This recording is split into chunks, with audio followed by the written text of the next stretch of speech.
the year Mike Brown as their next head coach. Brown's last stop in the NBA was when he was with the Kings, where he was fired in December after a 13-18 start to the season, despite having led the franchise to its first playoff berth in 16 seasons in 2023. Now he heads to New York, where expectations are high after the team reached its first conference finals since 2000. Mitchell Robinson was asked about the hiring of his new head coach on Instagram, and he said, quote, "Great pickup." So the players see, the upside in this, but with the team as high as the Knicks are, where they finished last year, the expectations in an injured Eastern Conference. Tim, is next season make or break for Mike Brown? Well, first of all, I'd like to be with Mitchell Robinson on that boat. That looked pretty great. No offense to you guys. That would be pretty fun to do right now. But, look, do I think Mike Brown should be on the hot seat? No. Mike Brown just got hired. He's a great coach. He's had a lot of success in his career. He's got the Cavs with LeBron James to the finals back in 2007, won 66 games with the Cavs, won Coach of the Year multiple times. He's about as good a replacement that was on the open market as you could find for Tom Thibodeau. However, we are in New York City. I live in New York City. We have heard how excited the Knicks fans are about this team. Obviously, they just made the conference finals for the first time in 25 years. Of course, Mike Brown is on the hot seat because the whole organization is on the hot seat. When you fire your coach after doing something you haven't done in 25 years, after Tom Thibodeau has quite clearly been the best coach in this century for the Knicks the past few years, there's no question what the expectations are in New York.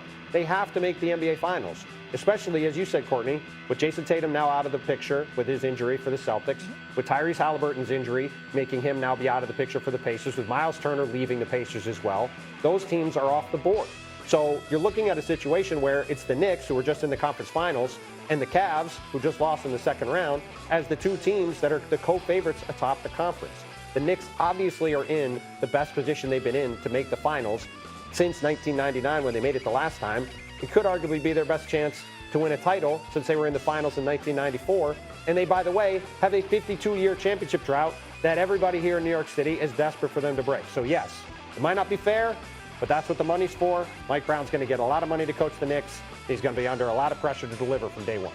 Mike Brown is now entering the most high-pressure job in all of sports right now, where you are coming to a team in the biggest, wildest market in New York City, and your expectation is to do something that has not been done for this team since the 70s, is win a championship. That is the boom or bust of Mike Brown. You are a failure for this season if you do not at least make the finals and win a championship and do something when it comes to making the finals that has not been done in this century, right? And you have to do this with a Knicks team that has gotten all the things they've asked for. They got rid of the coach who played them too many minutes. They've added some people on the bench, and now you have no Celtics. You have no Pacers to worry about. You have a weakened East. Giannis is probably not in the playoff picture. Your floor right now as Mike Brown is to get this team to the NBA Finals, which is a tall task. The NBA is unpredictable. Injuries happen.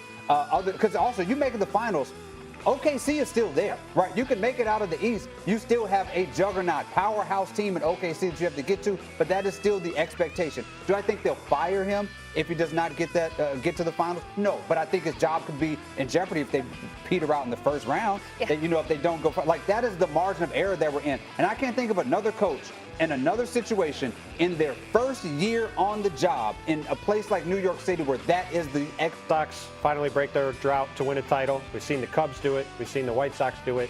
There is no bigger accomplishment left in North American professional sports than to be the person that brings a championship to the Knicks and their fans.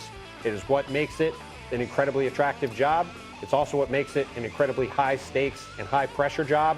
And it's arguably never been higher stakes or higher pressure than it is right now for Mike Brown. And we know what the shelf life is on NBA coaches. You could win a title and then be fired 2 years later. Yep. Word to Michael Malone. So a lot of pressure for Mike Brown going defense to offense. This is going to be an interesting transition. We'll see if it works out for the New York Knicks in the two-man game with Brunson and Karl Anthony Towns. But we leave it here because there's Summer League coming up, kicking off tomorrow. In Denver, David Dennis Jr., Jokic and the Nuggets are going to be in the Western Conference Finals next year. You buying that or selling it? I'm going to give it a soft sell because I still think that the Rockets are right there. I think they're neck and neck with the Rockets, so I would not put them definitively in the Western Conference Finals just quite yet. There's an interesting, I want to pause here for a second. There's an interesting news item going on with the Nuggets right now. Fill us in, Bontemps, or I got McMahon? you. Who's got it? One of the Tims. Help me out. So Jonas Valanciunas, one of the key additions for the Denver Nuggets this offseason, could potentially be going back to Europe to play for Greek powerhouse Panathinaikos. Now, this is an interesting development because Denver just traded for Valanciunas a few days ago to fulfill their hole as a backup center behind Nikola Jokic, something that's been a long-term problem. Now, for this to happen, Denver has to agree to it. The NBA has to let him out of his deal, something that has happened in the past for different players, but not for players like Valanciunas, who are supposed to be key contributors on a team trying to win a championship next season. So this will be a very interesting story to follow. And if Valanciunas does leave, one of the big additions to this Denver bench this offseason suddenly will go away. Yeah, McMahon, what do you make of that situation in Denver? That's the kind of a bigger deal, I think, than maybe got noticed the last couple days.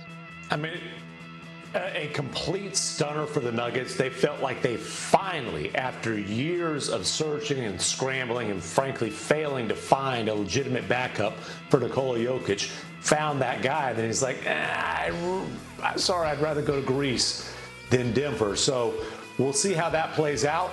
But reports out of Europe right now are that Valanciunas is on his way to Greece to get his physical. Certainly seems determined to play in Europe and not in Denver. And so the search for the backup center for the Nuggets continues. Fascinating situation out there in Denver. All right, back to our buy or sell segment. Bontemps, you buying or selling that the Dallas Mavericks are a legit contender? I'm selling because of the guy you just saw dribbling right there, Kyrie Irving. We do not know what status Kyrie Irving is going to have this season. He's obviously coming off the torn ACL he suffered back in the spring. If you could tell me Kyrie Irving was definitely going to be 100% healthy for the playoffs, I could see an argument that they could be right up there with Houston and Denver behind OKC in the West, but that's too big of an if for me to put them up with those kind of teams. All right, one more for McMahon. Buy or sell, Tim, the Warriors have blown this offseason. Yeah, I sell that because when you look at the Warriors offseason, you've got to consider what they did before the trade deadline. They pulled off a blockbuster to go get Jimmy Butler. They went 22-5 with Jimmy Butler and Steph Curry in the starting lineup together. That's their big swing. They've got things to figure out. You know, primarily, they've got to figure out this Kuminga situation. They're hoping to get Al Horford on board. But it was a great trade deadline. You got to package that into the considerations of their summer grade. It's fair enough. And Warriors star Draymond Green had some similar thoughts on his podcast recently, talking about the Warriors off-season. Take a listen to what Draymond said. The heavy lifting's been done. Like, we added Jimmy. I think that was the biggest thing that needed to happen. Now we got that. Now you can tool around that. Just going into it, it's just all about looking to see, like, all right, now we know how it looks. Now we got that part figured out. Now what does it look like around that? So I think we're in a much better position heading into this one than we were last year. So what do they need to be focused on right now? Well, they need to be focused on Jonathan Kuminga, who's probably the most interesting free agent left on the board. A very talented wing, a guy who in the second round when Steph Curry was hurt against the Minnesota Timberwolves had some huge games and showed what people around the league, some at least, have thought for a while, which is he's a guy who could be an impact player on the wing, the kind of player that, frankly, every team is looking to have. But he's also had long stretches of inconsistent play with the Warriors, which is why he's been in and out of the doghouse in Steve Kerr's rotation, and is why we're sitting here a few days into free agency without any clear indication of a home for Jonathan Kuminga. And it's always difficult to be a restricted free agent in the NBA. It's by definition a restricted market. But this year, with no salary cap space around the league, it's even more difficult than normal. And for a guy like Kuminga, who has been a very polarizing player, trying to find a home for him that makes sense, whether it's with the Warriors or somewhere else, at a number he wants, is not going to be an easy task. I'm with Tim. The Kuminga thing is the last piece of the Warriors offseason. They've really not meshed well. Him and Steve Kerr have not meshed well. They've been going back and forth about minutes played and what the value is. He's probably at the lowest value that he's been in his career, but now they have to move on from him because you do not really want to start the season with him in the mix with all of this mess going on. The Warriors need to move on and get some stuff back. They need to get some athleticism back. They need to get some youth back. Sneaky move was they lost Kevon Looney, which has been a big part of their dynasty and all this stuff. They need to replace that. Al Horford should help.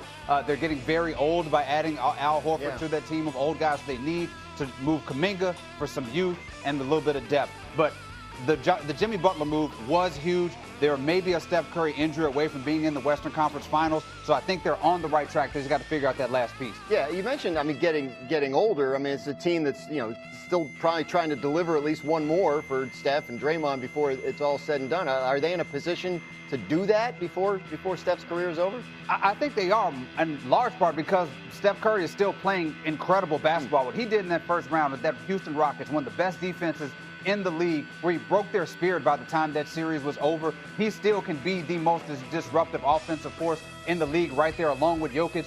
Jimmy Butler was banged up in that Minnesota Timberwolves series, so I think that contributed to some of the bad play there. But a full season of this team that was playing like a top team in the West since Jimmy Butler got there can only mean good things for the possibility of them getting one last ring for Wardell. McMahon, can they play like that? Like one of the top teams in the West, can they be that good this year? Listen, the West is loaded. I think the Warriors can be good. I don't think they can win the West. If they get Al Horford, that's another proven championship piece, who I think would fit very well.